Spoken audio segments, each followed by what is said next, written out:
चलिए देखिए बोर्ड पर वन कल क्या पढ़ा था इसमें। संग्रहालय प्रकाशन, ये पढ़े थे कि नहीं पढ़े थे। और ये देख रहे थे अपन आदिवासी प्रकोष्ठ देख रहे थे इसमें। और इसकी स्थापना हुई थी किसके कौन से मुख्यमंत्री के कार्यकाल में। अर्जुन सिंह के कार्यकाल में। किसके कार्यकाल में। अगला आता है मध्य प्रदेश राज्य स्तरीय कोल जनजाति। कौन सी जनजाति है। कोल जनजाति संबंधित है। मध्य प्रदेश शासन आदिम जाति अनुसूचित जाति कल्याण विभाग मंत्रालय के अंतर्गत 6511 के द्वारा राज्य स्तरीय कोल विकास अभिकरण का गठन किया गया। तो ये इंपॉर्टेंट है। 6511 को गठन काय का किया गया। मध्य प्रदेश राज्य स्तरीय कोल जनजाति विकास प्राधिकरण। पेपर में क्वेश्चन आप समझिएगा क्या बनना है। ये हेडिंग आनी है। आंसर क्या होगा 6/5/2011।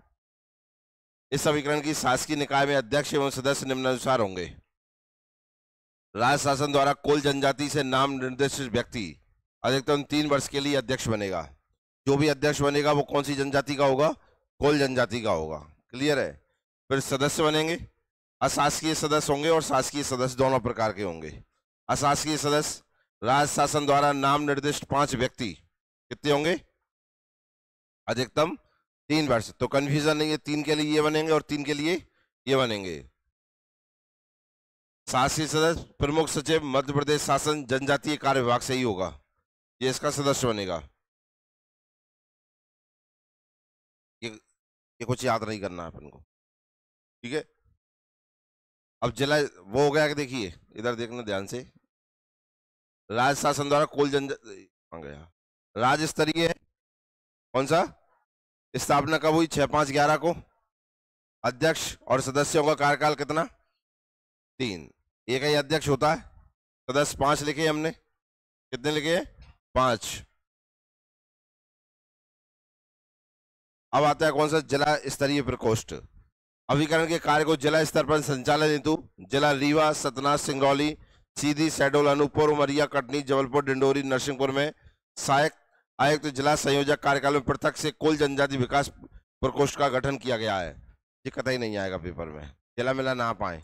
राज्य स्तरीय काम खत्म। अब देखो इससे संबंधित कोल जनजाति के लिए कौन कौन सी सरकार ने योजनाएं चलाई हैं वो है। देखो जैसे पहली योजना है कौन सी, कृषि क्षेत्र के लिए चलाई गई। कौन सी के लिए। अब आपको इसका डिटेल लिखने कुछ नहीं आएगा, ठीक है ना। और मेरे हिसाब से मानो तो ऐसी योजनाएं आएंगी भी नहीं। योजनाएं आएंगी ओवरऑल जो चलाई गई हैं जनजातियों के लिए, ठीक है ना। क्योंकि कुछ ऐसी हैं जैसे इसमें लिखा है, देखो भूमि सुधार, वन कंपोस्ट, खाद वितरण, उच्च गुणवत्ता वाले बीज, कृषि उपकरण प्रति इकाई 0.20 लाख रुपए मिलेंगे इनको। अब इसमें क्या आएगा आपके लिए, कोई लगता ही नहीं कुछ आएगा। एक है उद्यानिकी के लिए चलाया गया था, भूमि की तैयारी, बाड़ी लगाना रुपए 1500, खाद बीज कीटनाशक रुपए 9400, आवश्यक उपकरण के लिए 6600, प्रशिक्षण एवं प्रशिक्षु का मानदेय रुपए 2000, प्रचार प्रसार रुपए 500, प्रति इकाई 0.20 लाख रुपए मिलेंगे। कोई मतलब नहीं है आने का। गणवेश, जो बच्चे पढ़ने वाले हैं कोल जनजाति उनके लिए क्या मिलेगी, यूनिफॉर्म मिलेगी स्कूल की। स्वास्थ्य से संबंधित है और वानिकी है, साइकिल रिक्शा ये भी मिलेंगे इनके लिए चलाने के लिए। मत्स्य पालन के लिए भी, पशुपालन के लिए भी योजना चलाई गई है। तो ये मुझे हिसाब से क्या आपको याद नहीं करना, केवल नोट्स के लिए बना दिए गए हैं। याद करने का केवल एक चीज बताइए, राज्य स्तरीय कोल जनजातीय जो प्राधिकरण बना है वो कब बना है, 6/5/11। बस क्लियर है। अब इसके बाद सबसे इंपॉर्टेंट आता है इंदिरा गांधी जनजातीय विश्वविद्यालय। ये है सबसे ज्यादा इंपॉर्टेंट, ठीक है ना।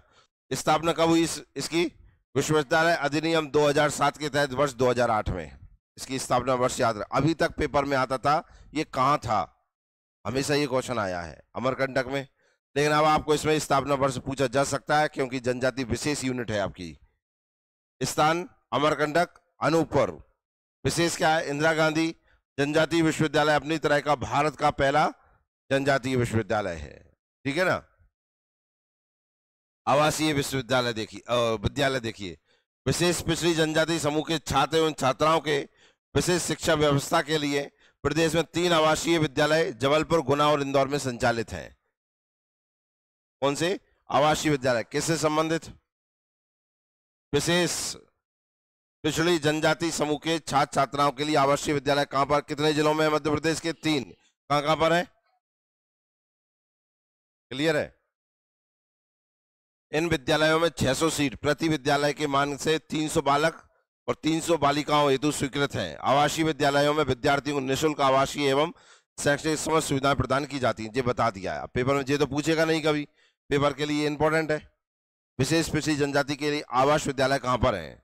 तो 3 जगह है, नाम जबलपुर, गुना, इंदौर। एकलव्य आदर्श आवासीय विद्यालय, कल बता रहा था मैं इसका। एकलव्य जो भी शब्द आता है, क्योंकि एकलव्य खुद कहां से संबंधित थे? जनजाति संबंधित थे। महाभारत में नाम सुना है कि नहीं? उन्हीं के नाम से यहाँ विद्यालय है। एकलव्य आदर्श आवासीय विद्यालयों का गठन फर्म एंड सोसाइटी एक्ट के अंतर्गत हुआ। इनका संचालन Madhya Pradesh tribal welfare residential and आश्रम एजुकेशन इंस्टीट्यूट सोसाइटी भोपाल द्वारा किया जाता है। अब ये इंपॉर्टेंट है। मध्य प्रदेश में वर्तमान में 33 एकलव्य आदर्श विद्यालय हैं। 29 अनुसूचित जनजाति एवं 4 विशेष रूप से कमजोर समूह हेतु संचालित, जो इंदौर, गुना, जबलपुर, करहल मतलब श्योपुर में संचालित है। आपके लिए इंपॉर्टेंट है। कितने आदर्श हैं? 33। बस। गुरुकुलम विद्यालय, यह विद्यालय संभाग स्तर पर संचालित किए जाते हैं। वर्तमान में उनकी संख्या कितनी है? 4। कहां कहां पर है? शहडोल, इंदौर, जबलपुर, भोपाल। इनमें ये याद रखना है आपको, ठीक है ना। ये संभाग लेवल पे कौन से है? कितने है? कौन से है? और जिला पे कौन से हो रहे हैं? एकलव्य है। कौन से हो रहे हैं?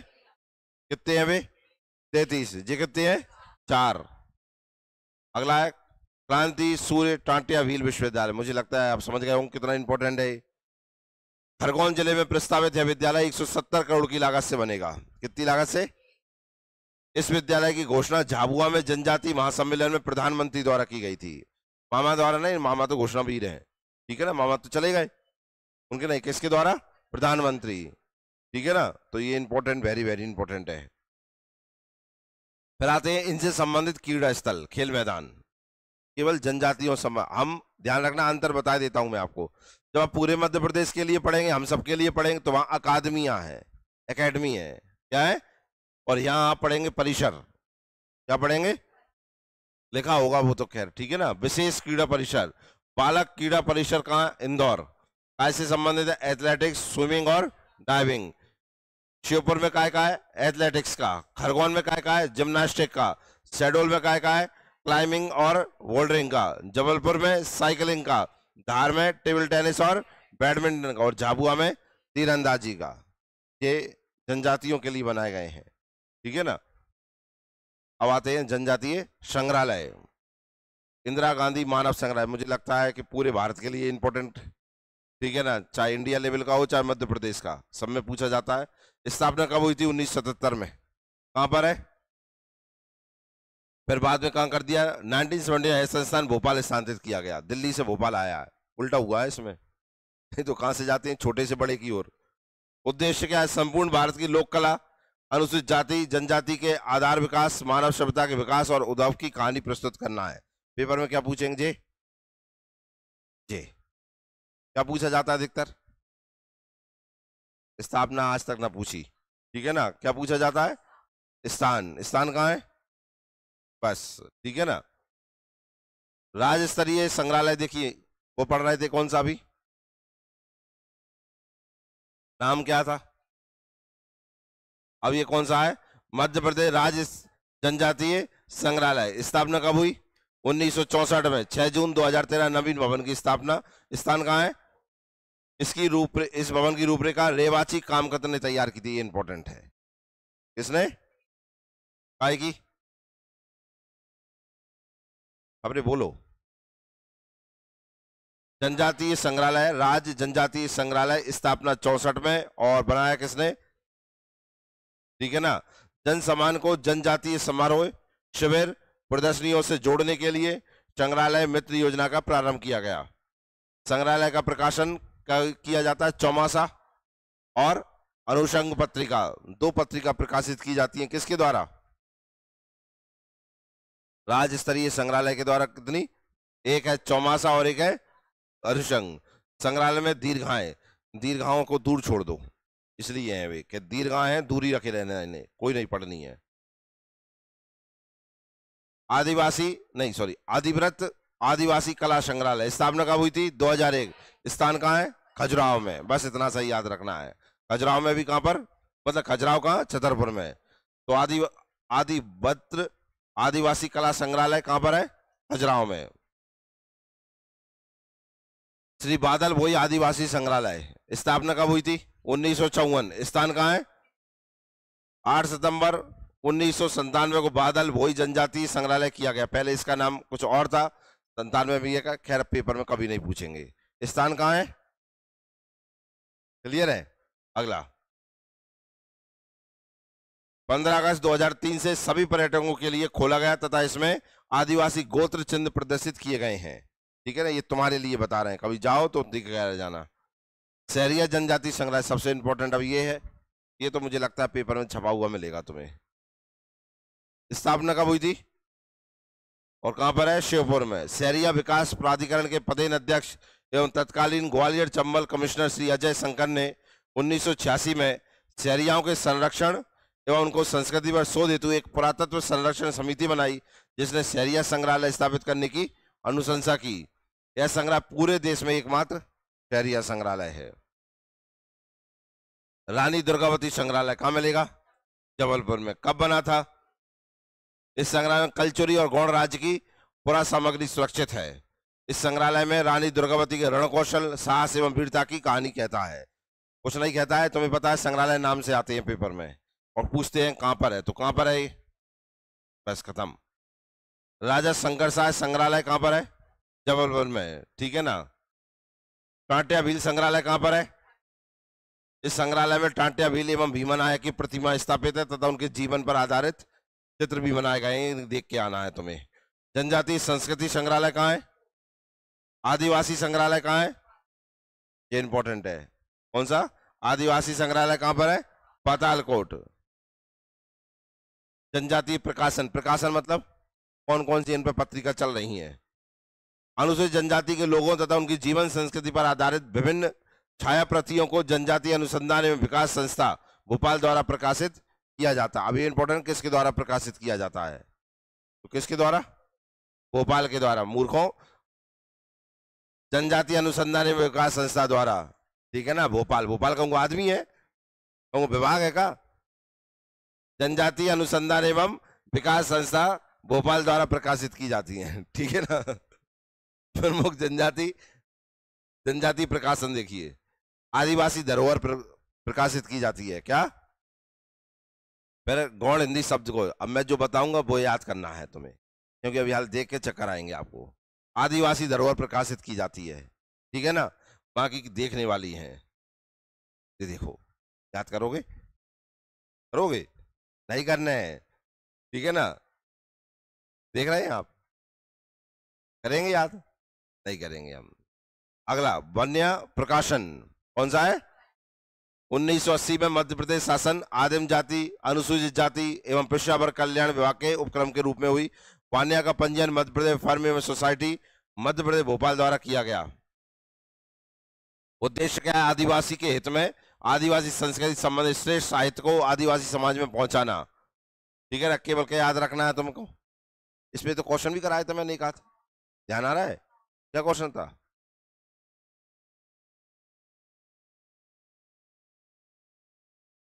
वान्य प्रकाशन किस पे किया जाता है? आदिवासियों के लिए। किसके लिए?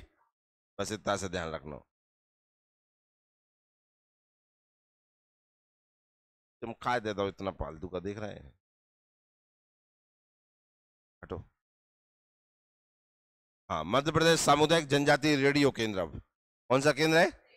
रेडियो। किसके लिए चालू किया गया है रेडियो केंद्र? जनजाति के लिए। क्या के लिए? अब ये इंपॉर्टेंट है, पेपर में इसमें से क्वेश्चन पूछा जा चुका है, मुझे लगता है समझ भी गए वो क्वेश्चन क्या आता होगा, पर क्वेश्चन जो आता है ना उससे अलग हम चीज देखेंगे इसमें।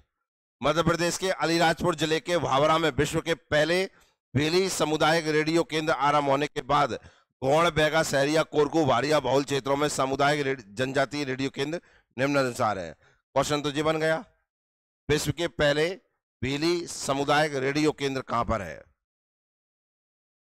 अलीराजपुर के भाभरा में। भाभरा का नाम बदल गया है शायद, कौन बताएगा क्या हो गया?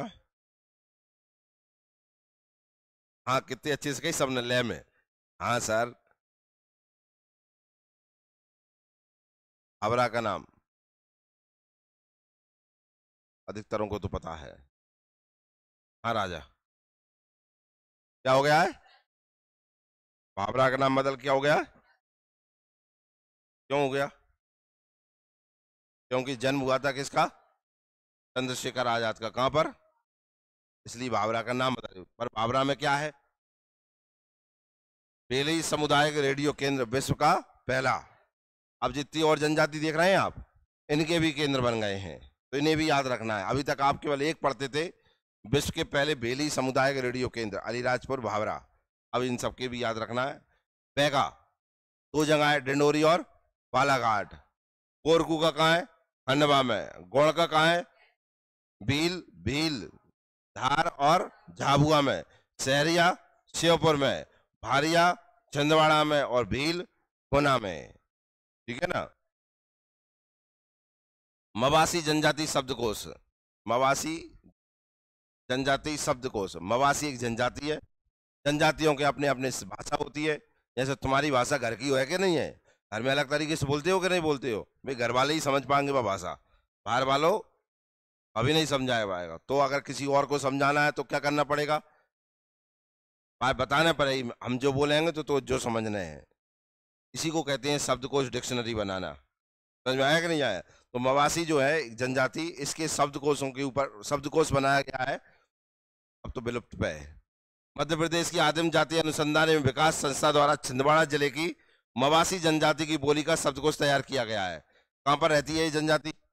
छिंदवाड़ा में। यह जनजाति छिंदवाड़ा के जुन्नारदेव, कामिया, परासिया, बिछुआ, मोखेड़ व अमरवाड़ा में पाई जाती है। इसकी बोलियां विलुप्त होने की कगार पर है, इसलिए इसका क्या बना दिया? डिक्शनरी।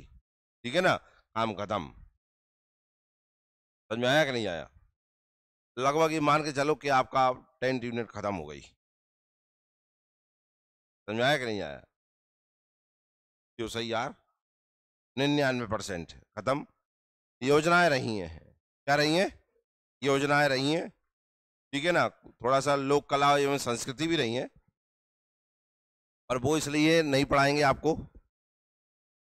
क्योंकि जब आप मध्य प्रदेश पढ़ते हैं ना पूरा, उसमें जो आपको मेले मिलते हैं, कला मिलती है, संस्कृति मिलती है, वो कॉमन है पूरा का पूरा, कोई अलग नहीं है।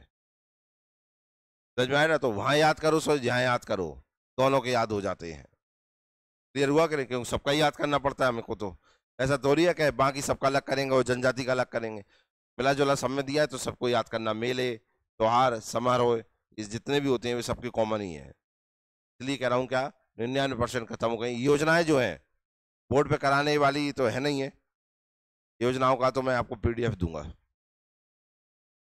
समझ में आया ना? इंपॉर्टेंट ही बना दूंगा, जिससे कि आपके झंझट ही खत्म हो जाए, कहाँ ही करें और कहाँ की नहीं करें। तो लगभग जो इंपॉर्टेंट होंगी वो बना देंगे और कल दे देंगे, और जनजाति खत्म। जो 1% बचा है वह कल खत्म कर देंगे। ठीक है ना? और थोड़ा बहुत भी अगर कुछ और मिलेगा, लगा कि ये भी देना चाहिए आपको, ये भी जनजाति संबंधित कराना चाहिए, तो वो भी करा देंगे। समझ में आया कि नहीं आया? मुझे लगता है पूरा समझ में आ गया है आपको। क्लियर हुआ?